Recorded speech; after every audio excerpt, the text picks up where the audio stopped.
Hello, I'm Kimberley Dondo, Digital Content Manager, and welcome to the In Conversation With series, a series where I speak to notable figures in the realm of financial services. Listen as they share their personal journeys, thoughts on the industry, and advice for aspiring advisors. And I'm joined today by Katie Burgess. So Katie, if you could give our audience a little introduction of who you are and what you do, that would be great. Yeah, of course. So hi everyone, I'm Katie. I started in the industry about 6-7 years ago. I started as sort of like an administrator and receptionist at a financial planning firm. And kind of worked my way up through there, through one company for most of my career actually. And did my exams, and always with the goal in mind to become an advisor or someone client facing or something along those lines. And then my company sold and I ended up redundant, and then I started as a mini mentor at Women's Wealth. So that's currently what I'm doing now. And I'm not a financial advisor, but I do speak to clients. I'm sort of, you could call it a coach, but it's a little bit more than that. So we call ourselves mini mentors. We do work closely with advisors. So yeah, that's what I'm doing now. And that's sort of how I got there. Okay, so moving from kind of your previous path of kind of going down the financial advice route and then what you're doing now, are there any similarities, and what are the similarities and differences in that? So with Women's Wealth, it's quite different to a traditional advisor. Obviously from the name you can tell that we focus mostly on women's finances. And sort of the principle of it is democratizing financial advice for women. So we want to make it more accessible for people. We charge a fixed fee structure, which is different to a lot of advisors who will charge a percentage of the investment. So how I fit into that is I can market myself as a mini mentor. I can bring on my own clients who I can coach and I can chat to about what assets they have. If it does come to the point where they need a product or they need recommendations, then I work closely with a financial advisor, so Sam, who is the owner of Women's Wealth, and she will then step in to provide the advice. And so we sort of work as a team, the mini mentor and the advisor. The advisor is the signed off person who provides the advice.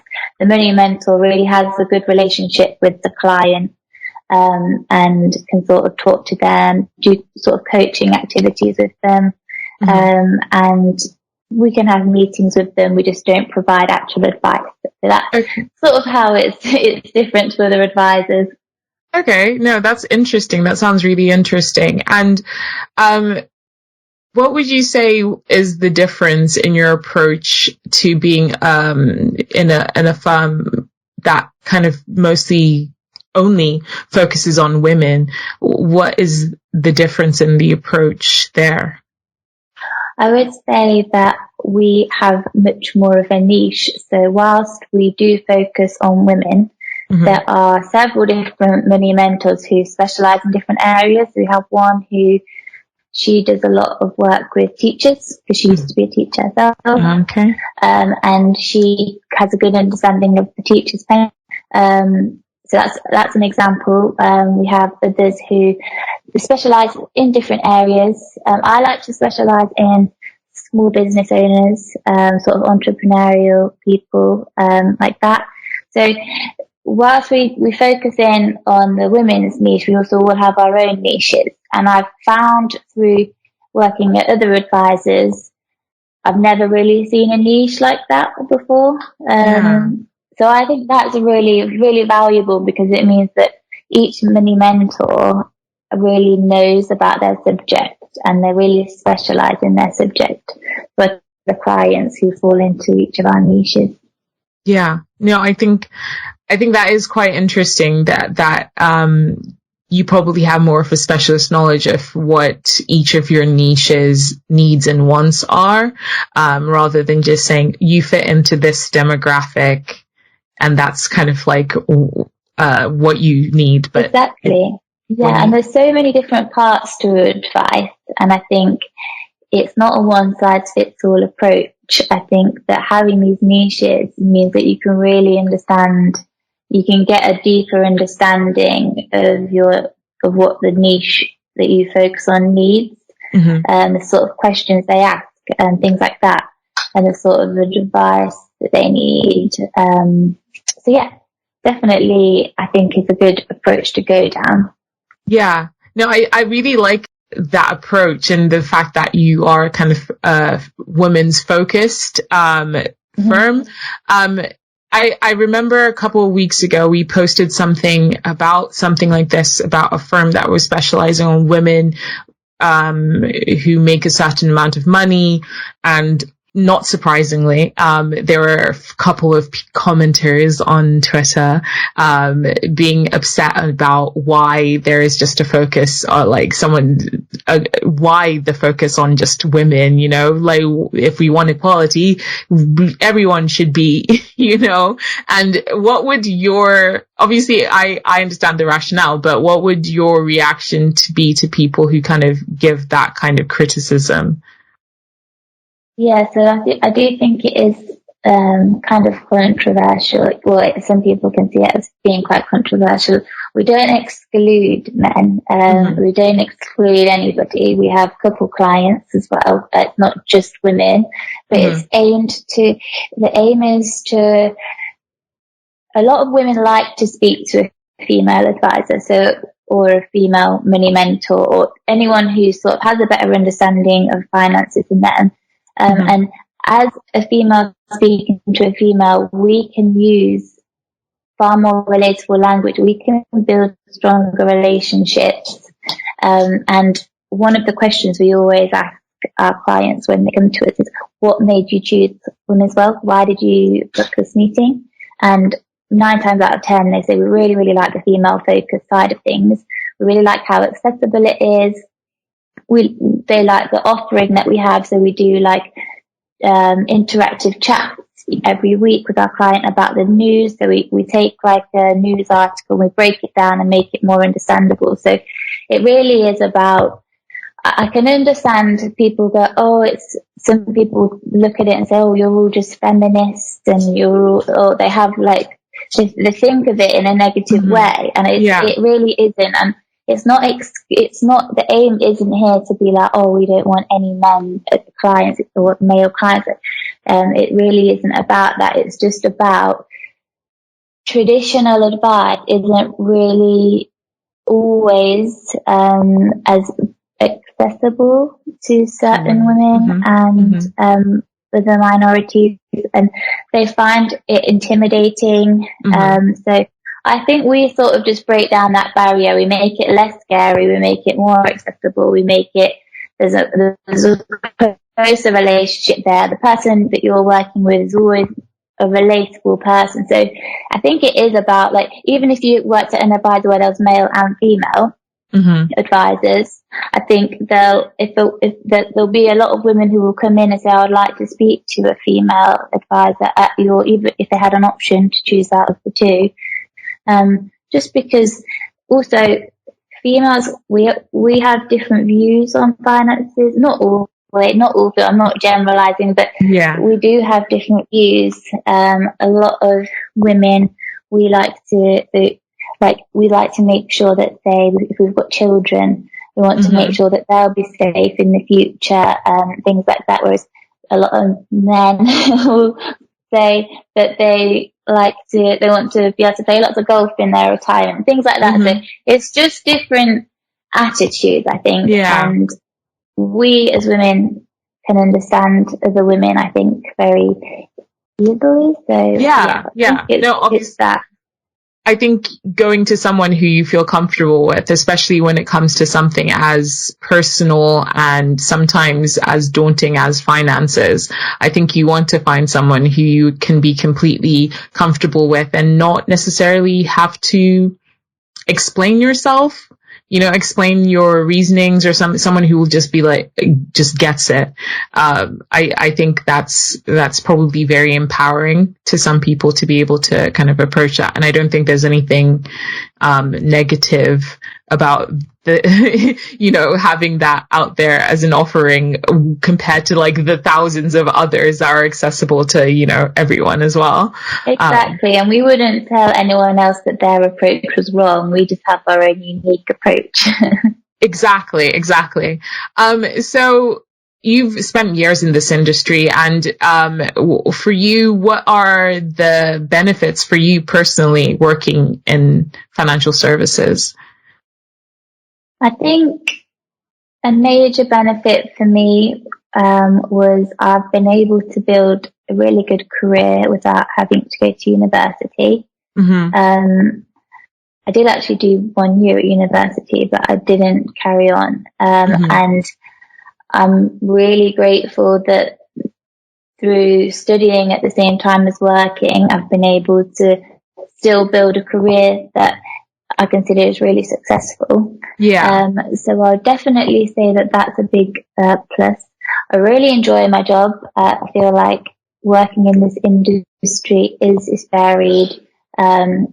It's ever evolving, and it's a challenge, but it is challenging, and it does require a lot of hard work. But like I say, it's rewarding. And I would recommend anyone who's considering coming into the industry, I would recommend that it is a great industry to work in, and there are so many benefits. There's obviously a whole focus on new young advisors, obviously with next gen and things like that, that make it an exciting place to be. Yeah. I do like that there is more focus on kind of younger advisors coming into the profession, and that's kind of why we wanted to do this podcast, because we wanted to kind of get younger advisors and diverse advisors to give their personal accounts, so that people who are considering it can also kind of glean something from that. Also, I think having younger advisors also means that you're also marketing yourself to a younger audience, because, not a lot of people know about financial advice, not like your normal Tom, Dick and Harry on the street. They probably have no idea what a financial advisor is. And I think it is important, especially in the current climate, for people to have that advice and not just kind of try and figure it out on their own by Googling it or finding a video on YouTube or something. Exactly that. So yeah, with the younger people sort of coming into the industry, I do think it means that other younger people who perhaps need advice, it does make it more accessible to them. Like they might know somebody who's an advisor that can help them, and there's a surprising amount of young people who do have quite a bit of money to invest as well, and a lot of the time they don't know what to do with it, and it is just sat in cash accounts, and they do benefit from speaking to an advisor. Mm-hmm. Yeah, definitely. So you talked before about how one of the things you offer at Women's Wealth is interactive video, video conversations where you talk about news stories or something that is topical. So have you been doing that with kind of the worries and concerns about possible recessions or inflation and stuff like that? Have you been doing that with your clients at the moment? Yes. So like I said, we have this sort of video conference every Monday. We call it Money on Mondays. Mm-hmm. And we basically pick out 3 news articles from the weekend just been. Mm-hmm. So it's all up-to-date stuff. We do talk a lot about inflation and diversifying portfolios and what we can be doing in a market crash and potential recession, and with the rising house prices. So it really is, we do talk about a lot of the current stuff that is going on, and sort of how the different news articles have suggested you can deal with it. So yeah, it's really, really useful actually for especially if you're not someone who wants to go and pick up the Financial Times every and read the whole thing. Yeah. So yeah, it's useful to be able to stay up to date, and it's interactive and it's fun, and you can ask questions and you can open things up for discussion. So it's not just, you're not just sat there reading a newspaper which is full of jargon. We kind of break it down, make it understandable. Yeah, I think that's probably very useful because, unfortunately, a lot of national press can probably be quite fear-mongering, and then in turn you can probably get some clients coming to you with some worries and anxieties, and probably having those weekly conference calls probably helps put them at ease, I guess. Exactly that. And obviously some of the news headlines, they try and make them as shocking as possible, so they do scare people. Yeah. So yeah, we take those headlines, we send out an email, and we say, if you want us to break this down for you, then just jump on at 7:00 on Mondays and we can talk about it. I love that. It's like getting a deeper dive and not having to do too much of the work, just listening. Yeah. So for you, what is a day to day? Like, you said that you had a very busy week. So what does your day or your week normally consist of? So I'm self-employed. Mm-hmm. I am partnered with Women's Wealth, but I am self-employed. Okay. So I do have a paraplanning business I also run.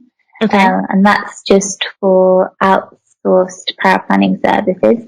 Mm-hmm. So I do that for part of the week, and then I do my Women's Wealth money mentor stuff for the other part of the week. So in terms of the Women's Wealth stuff, it can be taking part in the courses that we offer, talking about the news articles that I've just spoke about. Mm-hmm. We do discovery calls quite often with potential clients. So we'll sort of just have a 15-minute chat, see if we can help the client. We do all sorts of things. So like I say, we work closely with the advisors. So we help with the fact finding, we help with the cash flow forecasting, we help with hosting the meetings and things like that. We also have, we're also constantly training as well as many mentors. A lot of them are doing the RO exams.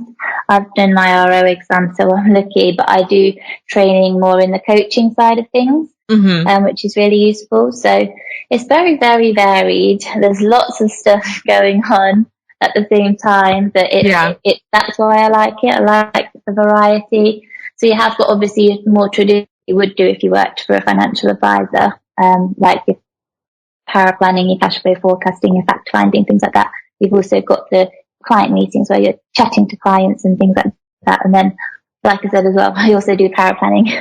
Yeah. So that's quite interesting that you talked about also doing paraplanning. So for our audience who might be considering going down the route of being a paraplanner, can you give us kind of a background into what you've had to do to kind of get to the position you are in now, and what kind of being a paraplanner involves? Yes, so to become a paraplanner, I started off at a small company, a small independent financial advisor practice. Mm-hmm. I started off on reception. I knew that they had a good progression journey within the company. So mm-hmm. That's a good place to start. You need to find a company who will help you through your exams, who will be promoting you once you've hit certain milestones. So that's a key point. Mm-hmm. I then started doing my RO exams. So there's 6 exams for you to become diploma qualified. They are quite difficult and they do require a lot of work, but like I say, you can do it alongside a full-time job. I did it alongside, I know lots of people who have done it alongside a full-time job. Mm-hmm. It probably take you a year or 2 to get all 6 done. But it's worth it in the end when you get your diploma. But so as it worked for me, I I started on reception. As I was doing my exams, I was getting promotion. So I then went from a reception manager sort of thing to manager, who's basically, that's when you're doing the paperwork, the admin, you're putting the applications through. Then I went from implementation to client relationship. That's when you're talking to clients all the time, kind of similar to what I'm doing with Women's Wealth now. Talking to clients all the time, helping with the queries, producing reports for them, annual reviews, things like that. And then the next stage from that is when I became officially a paraplanner, and that was just purely report writing. So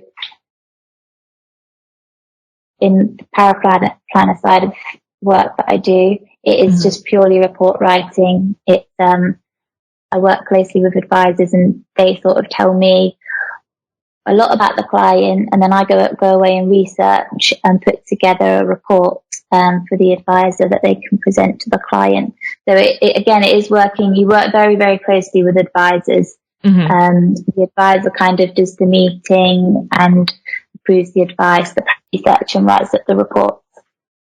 Okay. Yeah. No, that sounds really interesting. So thank you so much for kind of talking to me today, Katie. But can you give any words of advice or inspiration to anyone who's aspiring, whether they are a second careerist or they're, just a school leaver who's thinking about starting a career in financial services? Absolutely, I'd say go for it. It's a great industry to be in. Don't let the exams scare you off. Just knuckle down and put all your time and energy into it for a while to pass all 6 exams, because once you have passed, it opens up so many more opportunities. So don't let the exams scare you off. Just get them done. You might have to make some sacrifices. But once you've got there, it will definitely pay off. So I'd say 100% go for it. It's a great industry to be in, especially now, with all this emphasis on new, young advisors. So yeah, 100% I'd say get involved. Yeah. Okay. Fantastic. Thank you so much, Katie, for your time today. Thank you so much for having me. Thank you for listening to In Conversation With. We do hope that you enjoyed it. Please do keep up to date with all our new releases via Podbean, Apple Podcasts, Spotify, and everywhere else you get your podcasts from. You can also keep up to date with all our new content published on the Money Marketing website, as well as our print edition Money Marketing magazine. So make sure to subscribe. Follow us on Twitter, LinkedIn, Facebook, and Instagram. See you next time.